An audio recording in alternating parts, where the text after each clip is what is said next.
Good afternoon, everyone. Hello, hello. Hello to you, Mike. How are you? I'm doing just fine, Lauren. Hopefully you had a wonderful holiday weekend. I was able to see the fireworks from my balcony, which was awesome. And how about yourself?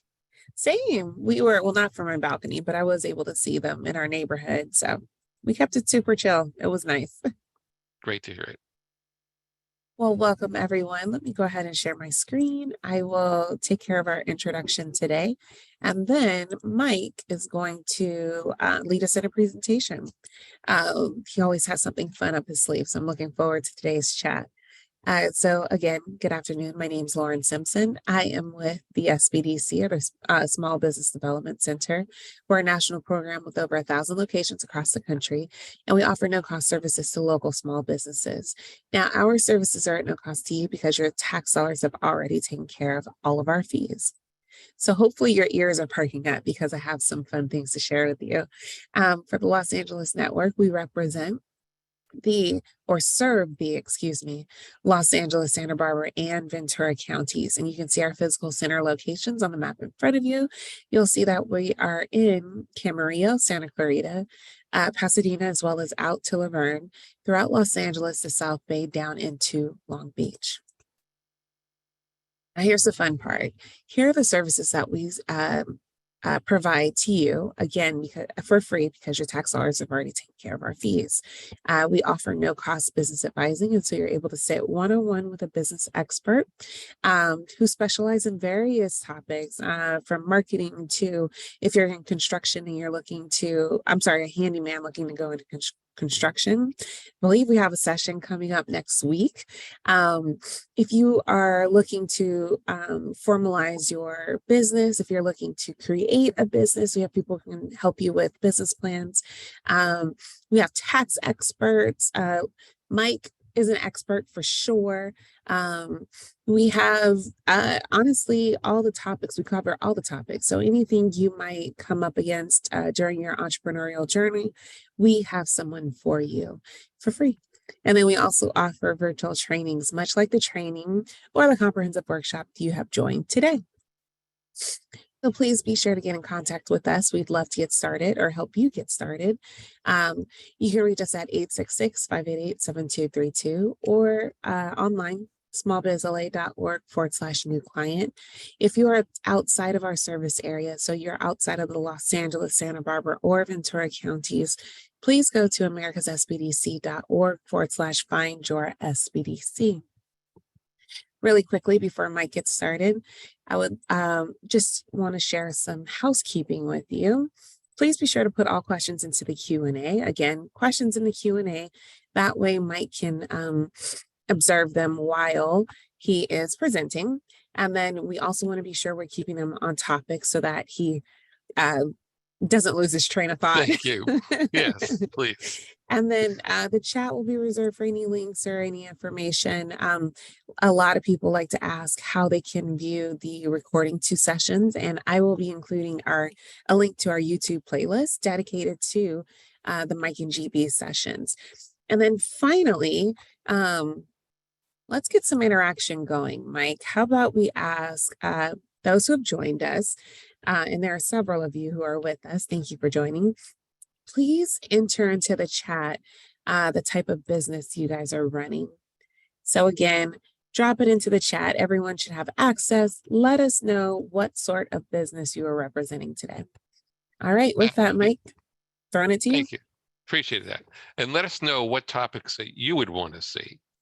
I'm coming up with new topics every week, and that is because there's always something to cover with regards to businesses, small businesses.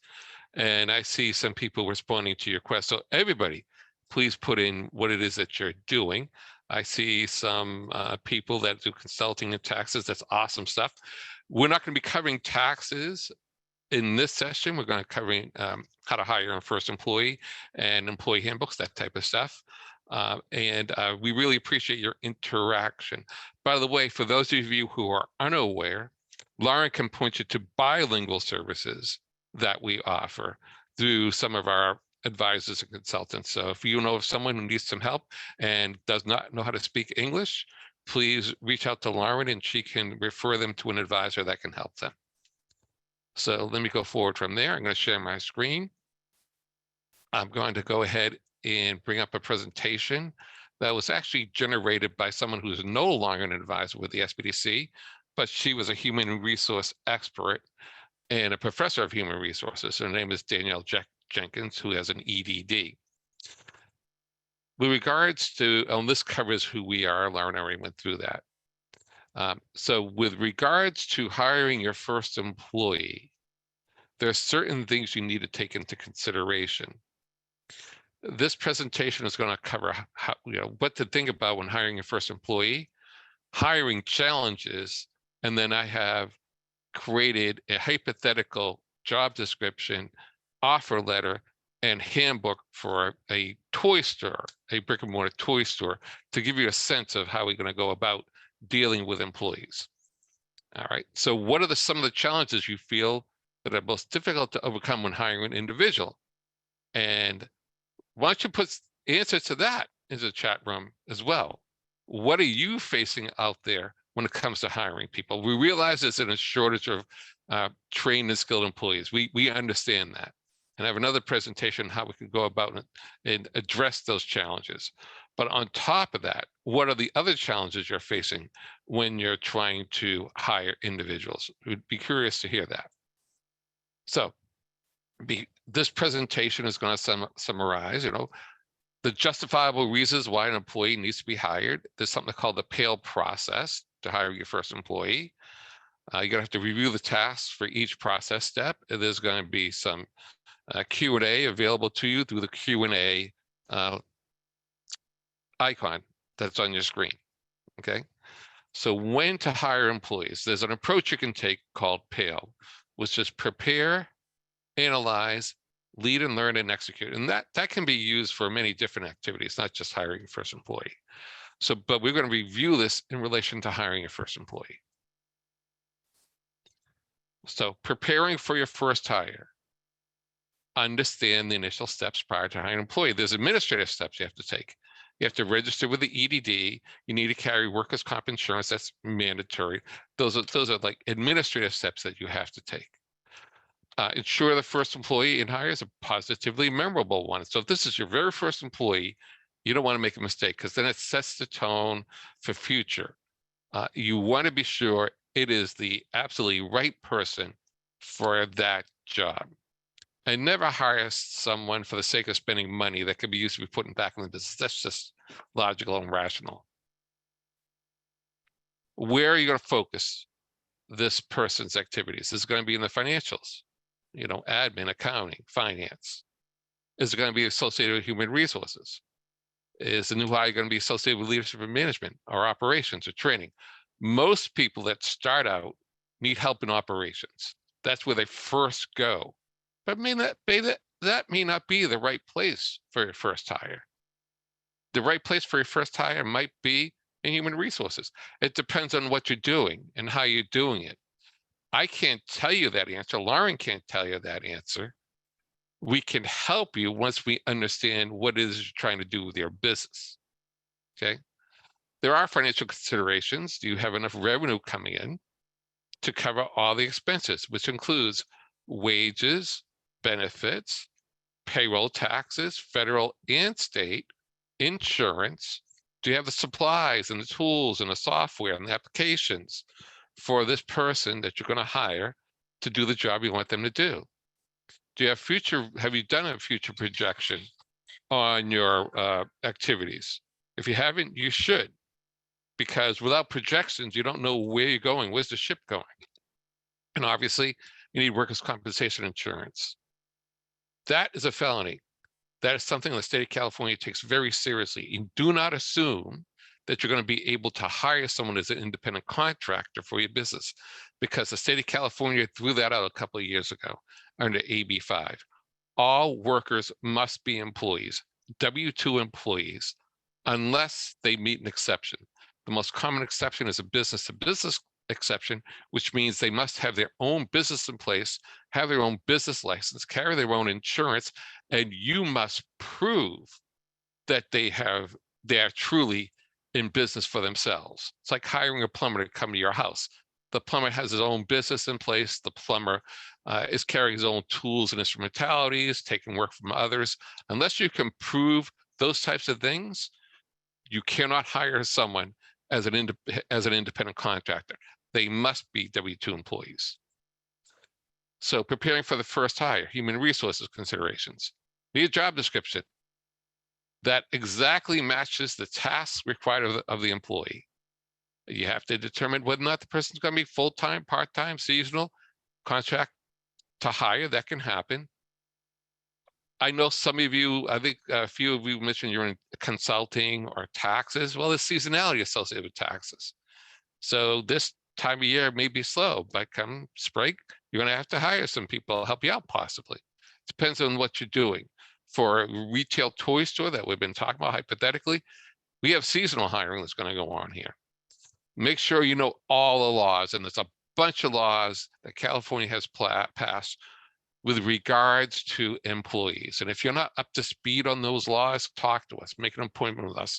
We have experts in this area that can help you figure out those laws and what you need to do, or we have access to resources that can help you out. Need an employee handbook. Even if it's just one employee, you need an employee handbook. Even if it's one employee that's working part-time 5 hours a week, you need an employee handbook, okay? And make sure you have the all appropriate forms in place, and make sure you outsource payroll. Do not try to do payroll on your own. That's a mistake. I've been a CFO controller in many different companies. Never, ever did I ever do payroll internally. Collect the timesheets, yes. Process payroll externally. That is the best way to go about it. Let me go on from there. Leadership and management considerations. So how are you going to manage this employee? Is this employee going to be autonomous? Are going to be limited check-ins? Are you going to be heavily supervising this employee? What's the performance that you expect out of this employee? Is there going to be a career path for the employee? Now, when someone's younger in their career, they always look in their career path. If they're older in their career, maybe not so much, okay? But you have to determine how you're going to work with this person. And is there an attempt to mold the new hire as an identical of yourself? They don't have to be a clone of yourself. You hire people that can complement your skill set. That's what you want to do. They don't have to be a clone. So there's operational considerations. Make sure you have policies and procedures in place and a disciplinary structure, which I'm going to show you, okay? Make sure you have appropriate productivity performance measures in place based upon financial projections. It doesn't matter that someone's a nice person. Of course, you want them to be nice, don't get me wrong. But if they are nice but not being productive, that's a problem, okay? So be sure the measurement is based upon profitability, because you're in business to make money. That's the bottom line. You're a for-profit business. Make money. Obviously, everybody has to be treated with respect, with courtesy, etc. And yes, you do want to have people that are working for you that are professional, okay? But keep in mind, the eye is always to the bottom line. So you want to have systems in place to track their productivity. It's called KPIs, key performance indicators. And take the time to review the operations with the employee as frequently as necessary. Some of the employees come in, they don't have a clue. They don't even know where the bathroom is. They don't know what your expectations are unless you tell them. They don't know what forms to fill out, how to greet a customer. They don't know any of that. If you have to write a script for someone, write it. If you're in a call center, write the script. Do not leave them on their own to figure it out. Now, if somebody's more senior in the career, like Lauren, she could come in and take charge of any marketing department, no problem. Okay, right, Lauren? But still, there'd be some things you'd want to know. Lauren, can you unmute? Sure. Lauren, what would you want to know if you were coming in as a new employee taking over a marketing department? At first, I'd want to understand the culture. So the culture of the company. Hopefully before I said yes, I had a little bit of an inkling into that though. And then in taking over, I'd want to know what was done in the past and where they felt their shortcomings were and where they're looking to go. Excellent. I would want to know who's on the team. if there's any, Definitely. if you're the only manager or person owner, that's fine. But if there's more than one person involved, Lauren and I would want to know who's on the team. Very much so. And who we Yeah. report to. Right, of course. Yes. That's important. And maybe who we'd have to get buyout or buy-in from in order to proceed with any, plans or strategies that we create. Right. And we want to see a business plan. Now, someone is new in their career, you know, Mhm. they don't even know what a business plan is. Sure. But someone mid-level or senior probably want to see the goals and the plans for the business. Sure. Yep. Right. So training considerations. So if you were to put together a training program for marketing associates, Lauren, what would you be doing? If I was to put together a training program, Yes. so as it Yes. relates to just marketing specifically, Yes. so it would be first off training them on platforms so that they understand the platforms that we're using. Definitely allow them to review the plan so that they know what the marketing plan is. Current projects, but definitely those that are, projected for the future. So those things that we have that we're looking to begin work on. Um, let's see, a voice. They need to understand the voice that we're putting out to Yeah. the world, excuse me. So whether it be on social media or ads or digital ads or print ads, they need to understand our voice. And I think the voice comes from the culture. Once they understand the culture, and then of course, coaching by other marketing executives, and they'd be able to understand, okay, this is how we're to respond to certain things. Excellent. That's Okay. excellent. That's just great. And whether it's marketing or finance, accounting, operations, the vast majority of what Lauren said applies, right? Understand the platforms, understand how people work, understand their individual goals and objectives, figure out the best way to get the point across, understand the voice and the communication and the culture and the branding. And that's not just true for marketing people, that's true for everybody throughout the company. Excellent, Lauren. So then we have analyze. Analyze your needs, right? An important step of the process is ensuring the right candidate is found and is offered the coveted first position. Affirm and confirm the decision to hire new employees is financially beneficial. This is basic. You're going to hire someone, they have to bring something to the party. They need to be able to generate revenue, save costs, or do something that's beneficial for the company.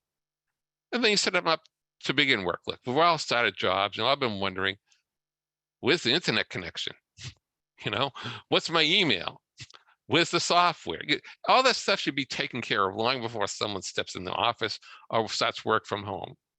You should have a process in place to be sure day one, hour one, they're ready to go, including introductions, if necessary, to various people that are going to be important to their work.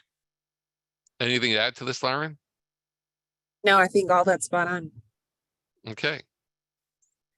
Now, interview preparation and execution. So understand the metrics in your local area prior to interviewing the first candidate, because you need to understand what the pay scale is. And by the way, the state of California, you are now required to list out the pay range in all job ads. It's mandatory. It's a new law. Okay, so you can't just play this game depending on experience or anything like that. It is mandatory for you to list out the job hourly rate or compensation or salary in your job ad. So you want to conduct interviews with candidates that closely identically match the job requirements, of course, but apply a fair and equal standard, okay? Do not just assume that someone can't do the job just because they don't necessarily have that master's degree, because not all jobs require a master's degree. Not all job requires a bachelor's degree. Look at their skill set. Look at what they've accomplished. Do not judge based upon education. Do not necessarily judge based upon location. because you don't know whether or not someone's willing to move to your city or town to be closer if they want that coveted job. Make the judgment based upon their skill set, their knowledge, their expertise, and there may be some educational requirements. You can't hire a chemist and someone has been trained as a chemist, right? But do it fairly and equally.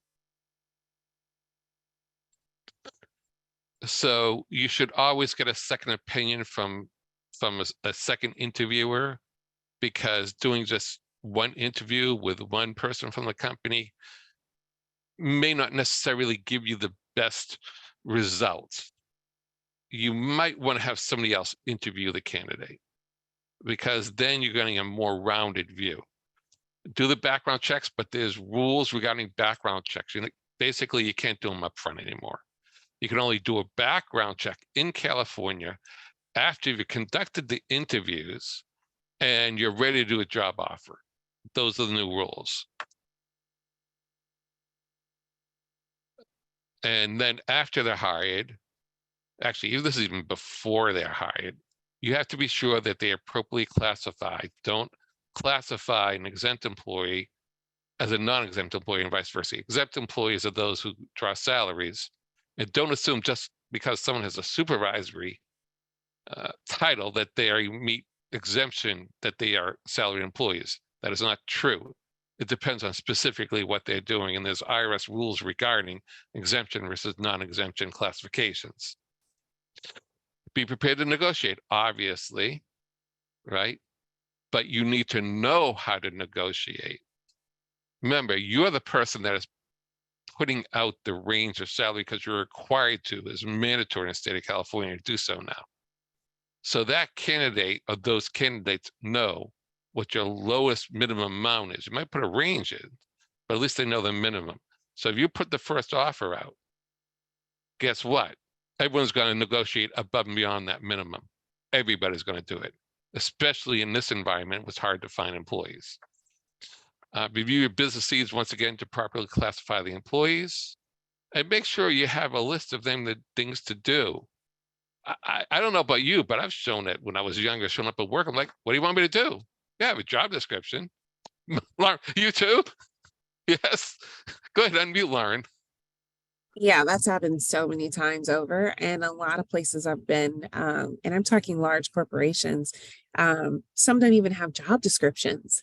Or they see that because of my skill set that the job description may need to be expanded. So something that I've learned is that, let's say if I started with a job description, then keep up with it. So as new tasks are added onto my plate, that I'm also adding it into that job description.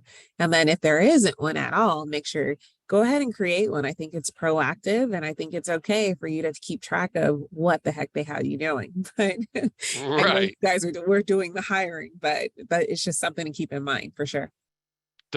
Don't assume that someone, especially younger in their career, knows exactly what you want them to do. Right. They don't. Okay. They do not. A mid-level person, maybe. Senior person, they're going to tell you what you should be doing. The reality is, I'm going to be somebody like Lauren is going to come in and tell you as the owner what you should be doing. Okay, right, Lauren? Very true. Yep. That's With what you hired regards me to for. her, yeah, with regards to her expertise. Sure. Yes.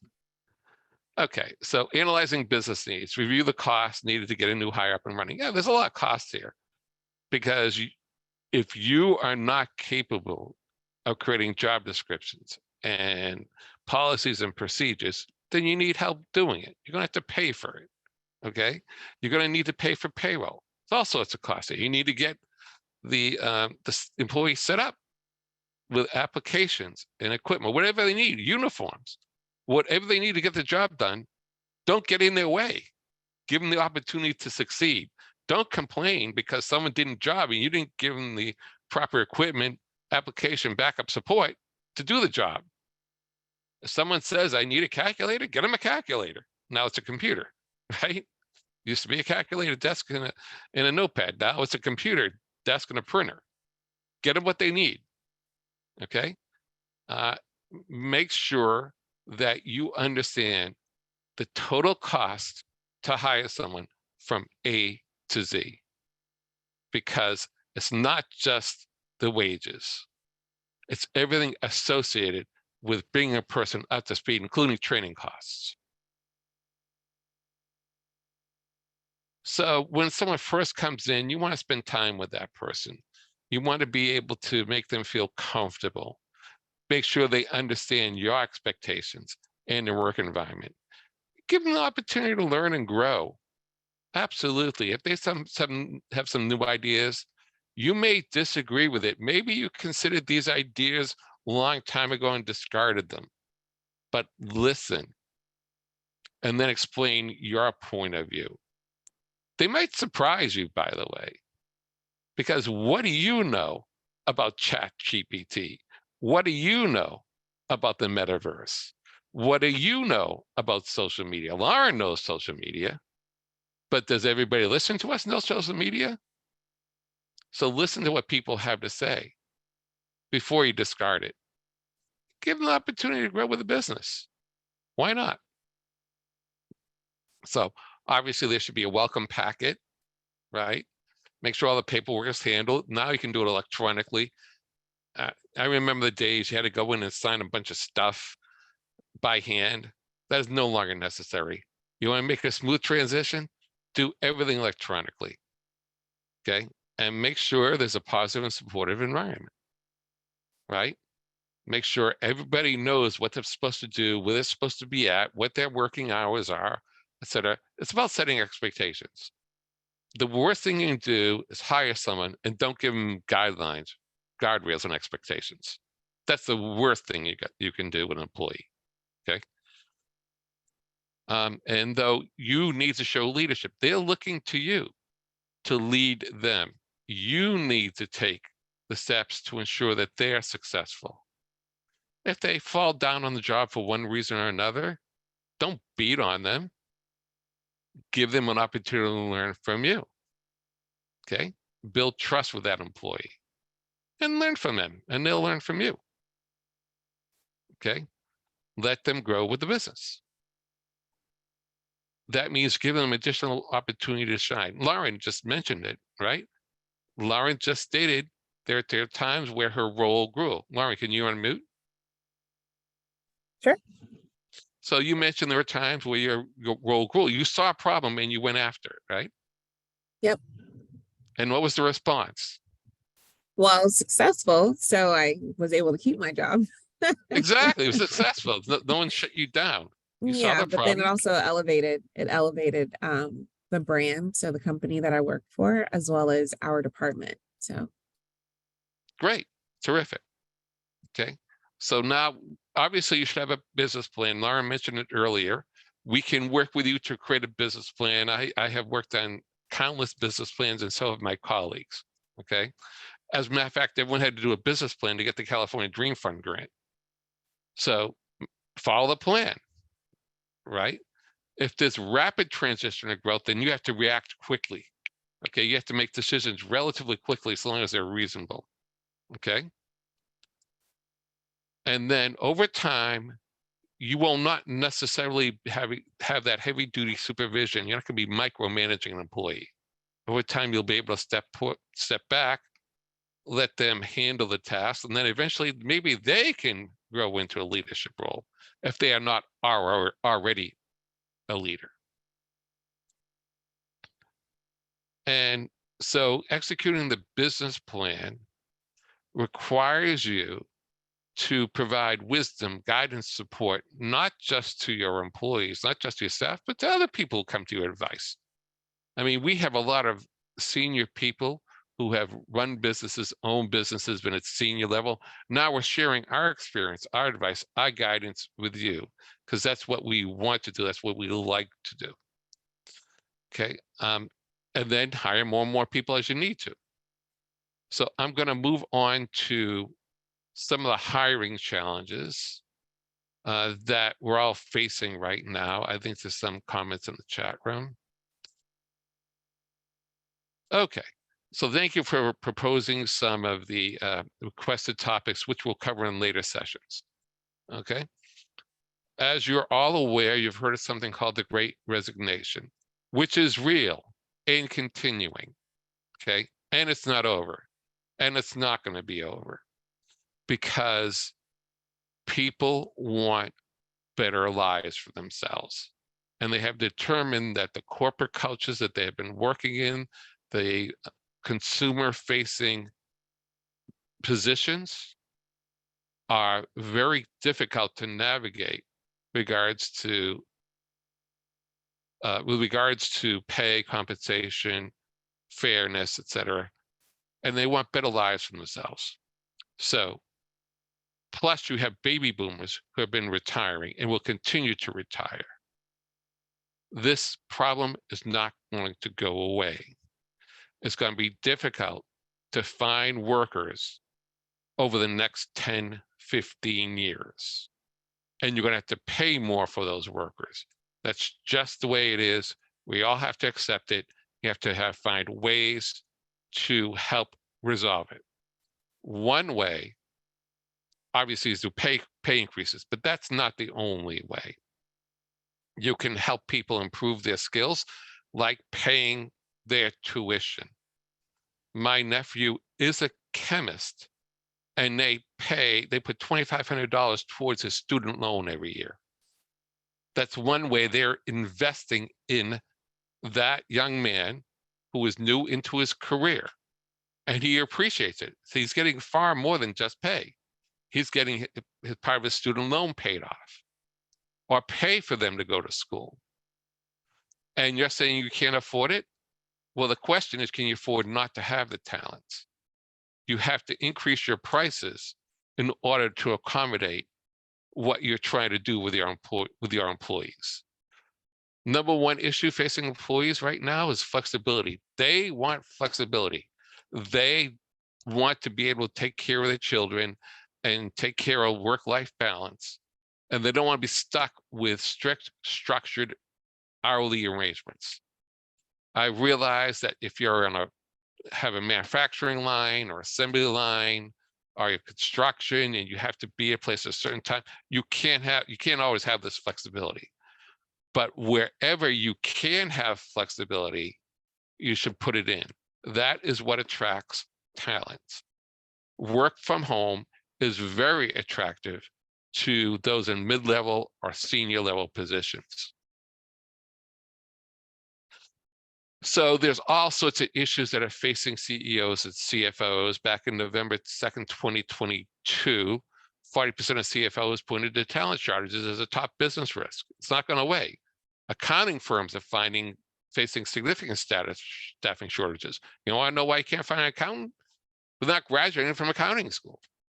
So if you want your taxes done, I realize there's someone here that's listening that does taxes. Go ahead and put your contact information in the chat room.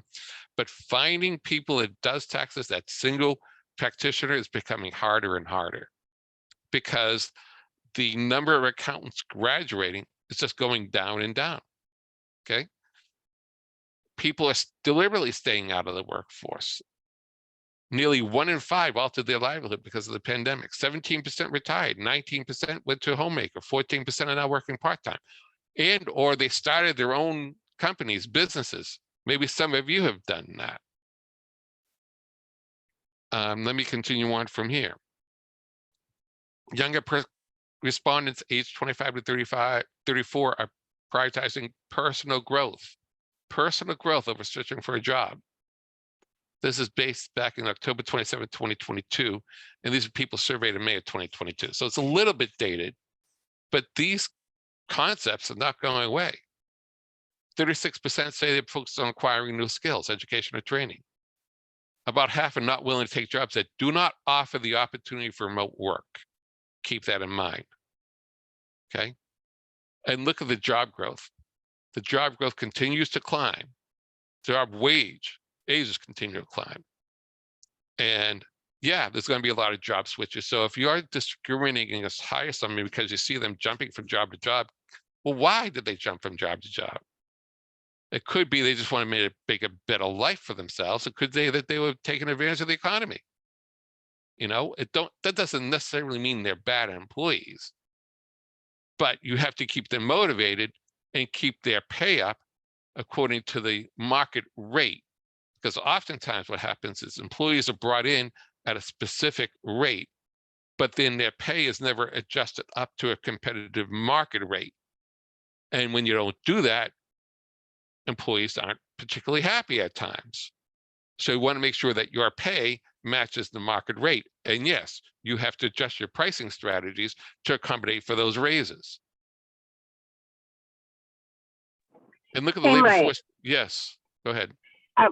Sorry, my internet's going wonky, that's why I had to get off camera. But I was just going to add, as you're, creating a package for the employees, I agree 1,000% with everything you said. I think something that also can be taken into consideration are maybe hybrid schedules.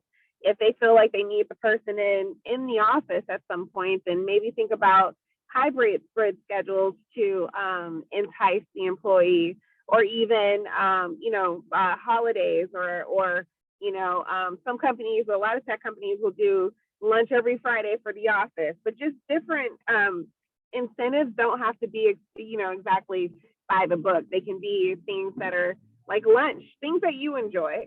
I just wanted to throw that in there because I think people overlook it. Something like a simple lunch is something that really resonates with employees as well. Just appreciation. Absolutely. Yes. On top of which you can do things like go out to a ball game with everybody. It doesn't have to be always pay. Build community. Absolutely. Amy, with regards to your specific question, I suggest you get in touch with Lauren, and you should have a separate conversation in regards to the situation you're facing at your business.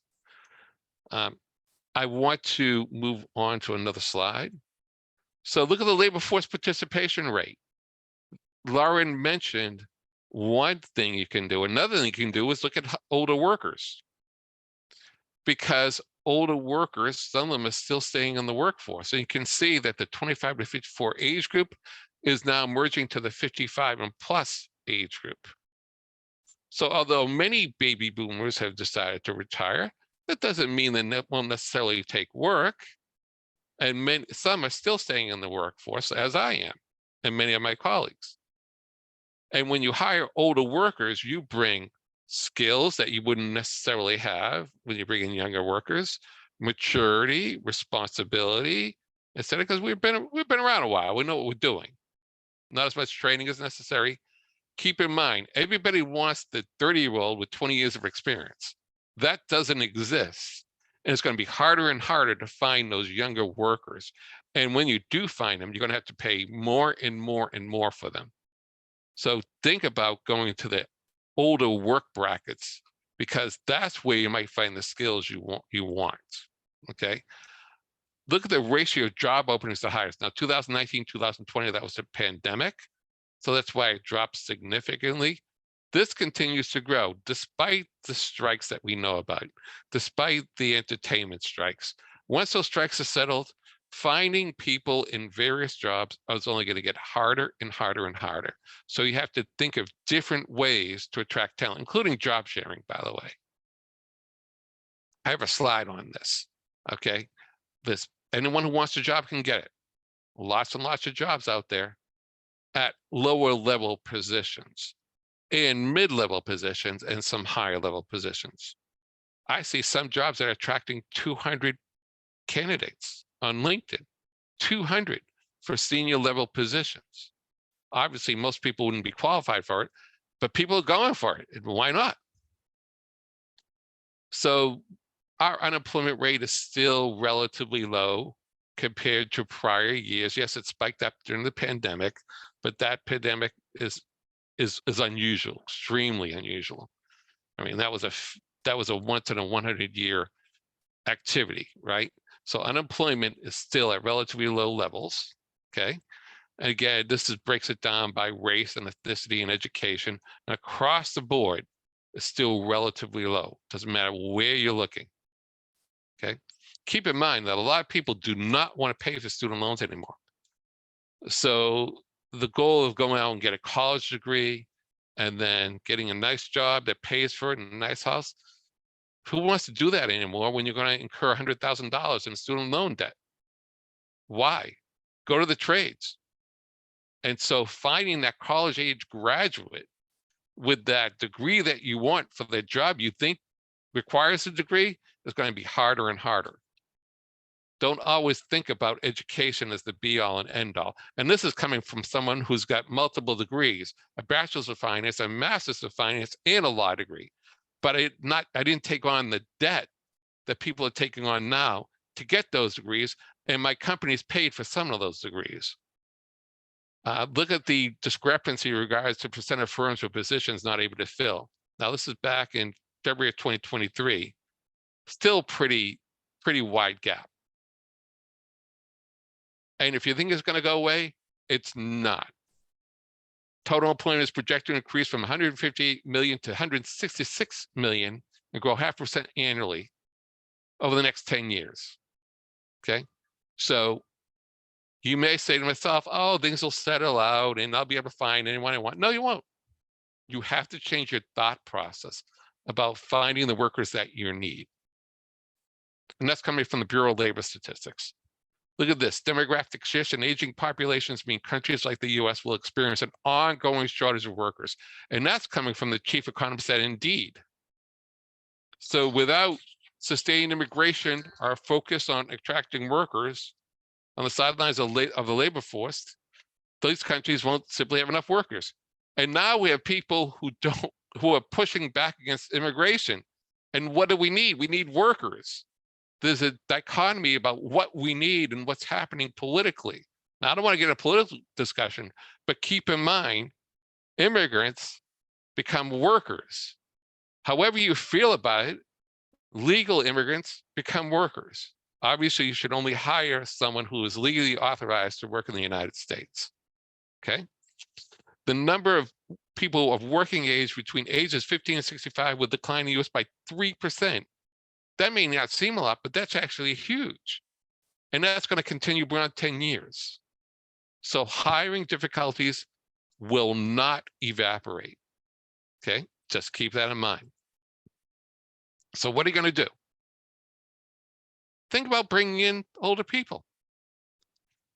The participation rates of the 55 to 64 age group is projected to climb higher over the decade, as some older workers increasingly stay in the workforce.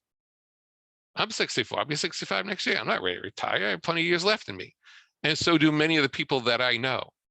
So why not take on these folks to help you with your business? Okay, now, who's most impacted?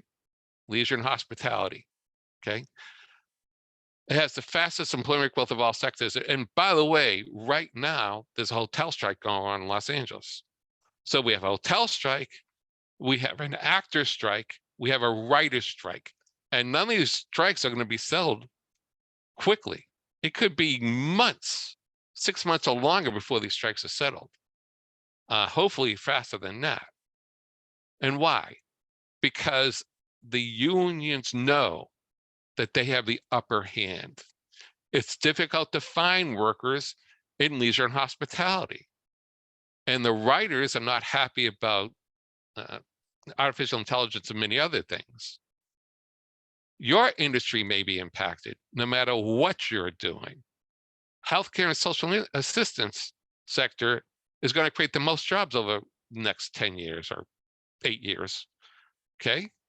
Food services have the largest employment increase of any industry, adding about 1.3 million jobs over 2021 to 2031. Who are you going to hire to do food service? You're going to go to robotics, because that's what you're going to do, okay? Professional business services expect to increase over the projection period between 2021 and 2031. Retail trade is projected to lose the most jobs because we have the internet where everyone goes to Amazon and buys stuff. So brick and mortar retail establishments are expected to continue to contend with fiercer competition. That's not going to stop me from opening my dream amazing toy brick and mortar retail store in Santa Monica. And for those who aren't familiar with that reference, we've been talking about hypothetical business, and we've been working through a process of how to open a retail establishment like that. So where are the high growth trade areas?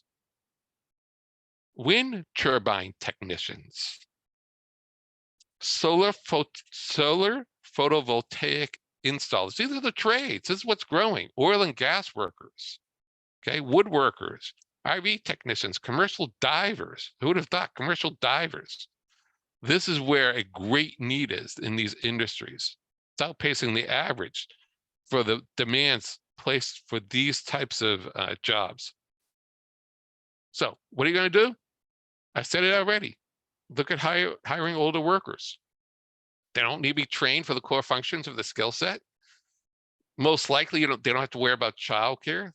Typically, they're mature, responsible, and dependable. That doesn't mean that younger workers are not, but they can mentor younger workers with indispensable advice, and they have legacy knowledge and know how to quickly resolve issues. Now, I'm not going to sit there and talk to you about Lotus 1, 2, 3. That's not the type of legacy knowledge I'm talking about, but they know how things work within your industry. Okay, you can look to hiring disabled or challenged workers. Obviously, it requires additional training, close supervision. There is workforce development boards, and the workforce development boards are authorized through the state of California. And there's a way for the workforce development boards to pay you to train people up to 6 months of wages to a reasonable number. And I've given you the link here for the LA County Workforce Development Board. And you might want to consider hiring younger workers. Now, younger workers, I'm talking about those in high school or maybe just entering college. Going below 16 requires work permits. It's more difficult. Although I read of a story where there was a restaurant in Northern California that was hiring 13-year-olds, didn't get the work permits, and those 13-year-olds and 14-year-olds were working 40, 50-hour weeks. The owners are going to prison for a long time. You can't do that. Other solutions, a job share arrangement. So this full-time job split between two individuals, each for the responsibility for the success of the total job. Now, when it comes to treating employees, the days of berating employees, the days of the type A personality are gone. You're going to lose employees very fast. And by the way, almost everybody younger has a TikTok account, and they're posting to TikTok, and they're posting abusive behavior, and they're posting about their jobs and how badly they're being treated. And despite the policies and procedures that you have in place, you can't stop it.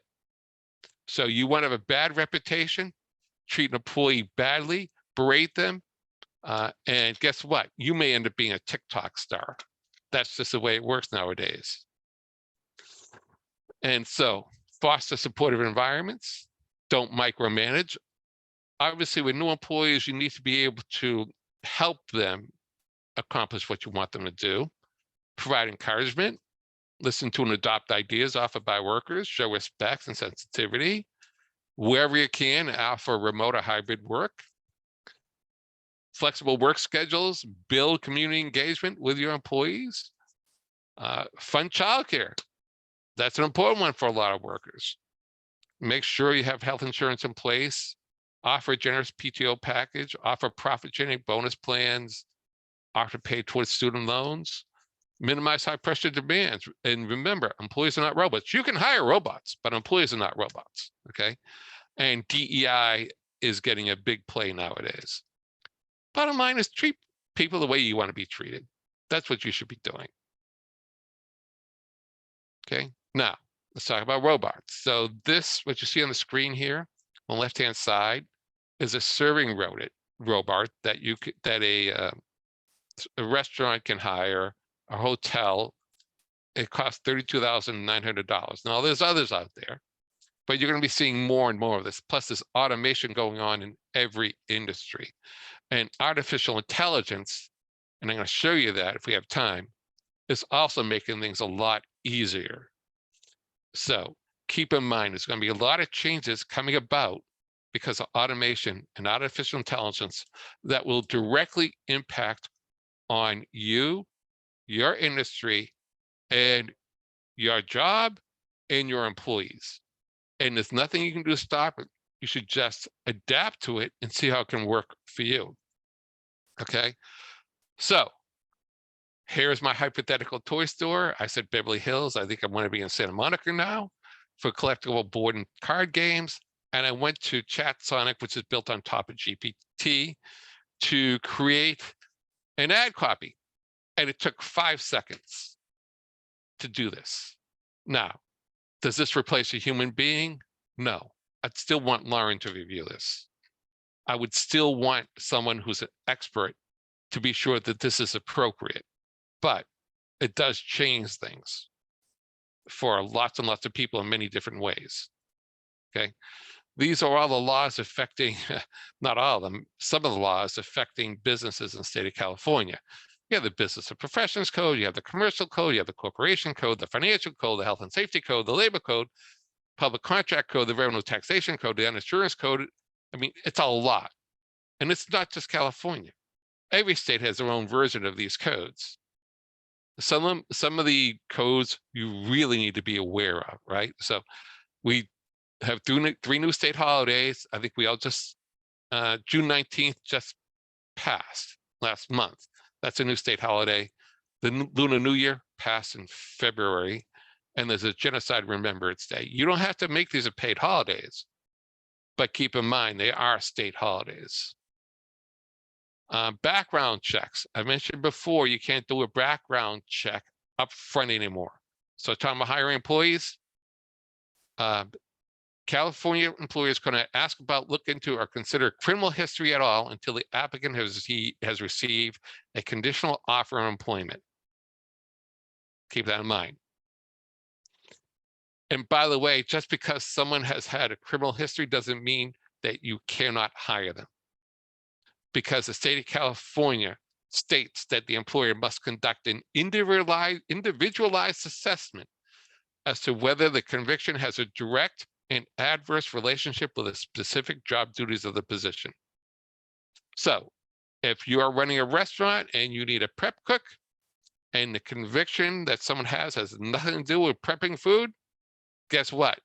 You can't deny them the job just because they had that conviction. It's the way it works in California now. And by the way, the applicant must be given at least 5 business days to challenge the accuracy of the employer's information or to provide mitigating evidence. So keep that in mind, that the rules have changed and the state of California is in favor of employees, not employers. Okay. And so this law signed into effect by Jerry Brown prevents most employers from using credit scores and credit histories to make hiring decisions. You can't ask for credit scores and credit histories unless the job is specifically related to financial activities, like a controller job or a CFO job or accounts receivable. Okay. But other than that, nope, you can't use credit checks as a basis for hiring someone. And then there's these discrimination rules are in place, and you should be familiar with them, right? So there's all sorts of protected categories now, not just race, color, and religion, gender identity, gender expression, veteran status, ancestry, genetic information. All this stuff, all these are now protected categories. So you cannot deny a job based upon any of these protected categories. And that also includes older employees. You cannot discriminate in anyone that's over 40 years old. Not allowed in the state of California. And lawsuits are brought every day over these issues. Keep that in mind. And so there are laws banning discrimination that apply to all business practices, including advertisements, applications, screening, interviews, hiring, transferring, promoting, terminating, separating employees, working conditions, compensation, participation in training and apprenticeship program, employee organization. If you have more than one employee in a specific job category, you had better make sure that the compensation is relevant to their skills. Their experience has nothing to do with any of the protected categories. You can't pay someone who's younger more than someone who's older, or vice versa, for the same job. It's the way it works.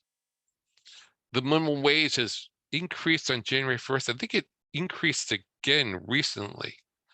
So by the way, you're not going to be able to find anyone at minimum wage. I can't think of a single job ad that I've seen recently that's offering minimum wage. Not in LA, not in the West Side, certainly. Okay. $20, $25, $30 an hour is what you're going to see nowadays. No one's paying minimum wage because you can't attract people. Okay.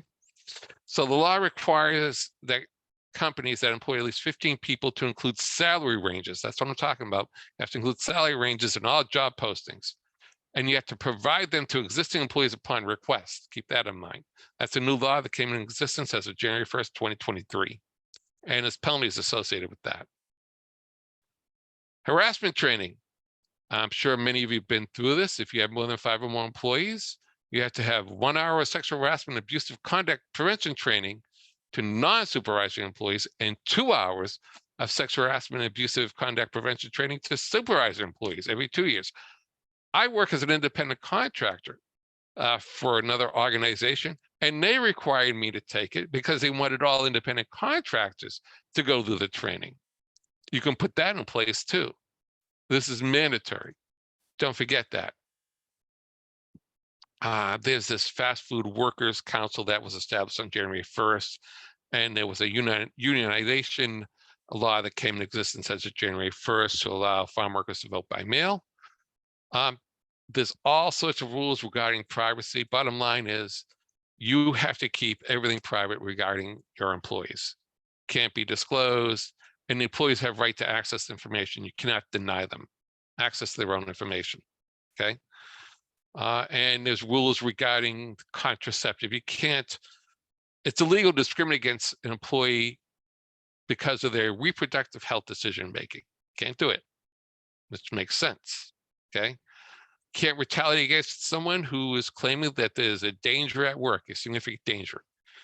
You cannot retaliate against that person, okay? This has to do with COVID-19. COVID-19 is kind of abated, not so much of an issue anymore. You no longer have to report COVID-19 cases to your health departments.